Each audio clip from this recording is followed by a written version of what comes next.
मराठी चित्रपट थिएटरला लागलाय हे ऐकलं की निरंजन काही थांबत नाही.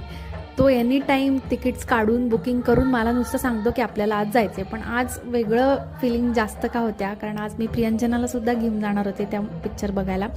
तर का तर हा एक मराठी मूवी आहे, एक मराठी चित्रपट आहे की जो आम्ही दोघांनी अनुभवला आहे. कारण की आम्ही मराठी शाळेत शिकलो आहे दोघंजणंसुद्धा, आणि आम्ही आमचं आयुष्य मराठी शाळेत शिकूनसुद्धा एक चांगलं सुदृढ आहे. सो हेच मला प्रियंजनाला सुद्धा या मूवी दाखवायचं आहे.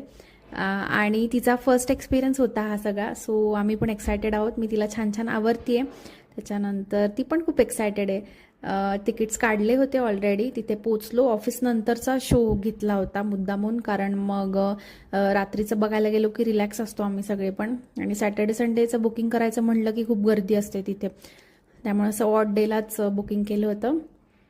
आतमध्ये गेलो. तिच्यासाठी खूप छान वाटत होतं की तिला पहिला मूवी दाखवायला नेतोय आम्ही, पहिला चित्रपट, आणि तो पण मराठी.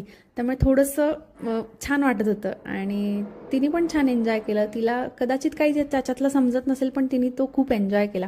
सेकंड हाफ झाला, त्याच्यानंतर थोडंसं खाल्लं तिथे, काही ना काही जेवण करूनच गेलो होतो. पण छान मज्जा आली, एन्जॉय केलं आम्ही सगळे. मी सगळ्यांना एवढंच सांगेल की तुम्ही सगळ्यांनी पण हा मूवी नक्की पहा. Thank you for watching guys. Bye.